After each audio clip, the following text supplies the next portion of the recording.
Nilalang sa dilim, alamat ng takot, ang kagubatan sa dapit hapon. Ngunit sa lilim ng mga punong kahoy, may mga matang nagmamasid. Hindi tao, hindi hayop, kundi mga nilalang na matagal ng bahagi ng ating mga kwento. Sa madilim na kakahuyan, naglalakad ka mag-isa. Bigla mong maririnig ang kaluskos sa mga dahon. Lilingon ka pero walang tao. Pagbalik mo ng tingin sa harap, isang kapre ang nakatitig sa'yo.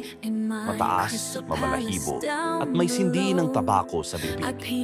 Sa mga palayan, iwasan mong maglakad sa gabi. Baka masilayan mo ang tikbalang, kalahating tao, kalahating kabayo.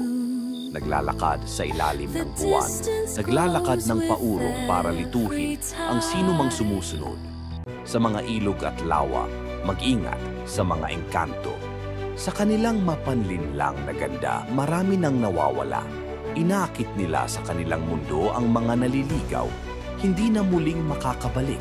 At kapag narinig mo ang iyak ng isang sanggol sa kalagitnaan ng gabi, huwag mong hanapin. Baka tiyanak ang nagkukubli sa mga damo, isang sanggol na naging halimaw, handang umatake sa sino mang lumapit. Maraming nilalang sa ating mga alamat, mga kwentong nagbabalik buhay sa dilim ng gabi. Kaya mag-ingat ka dahil hindi mo alam kung ano ang nagmamasid sa iyo sa kadiliman.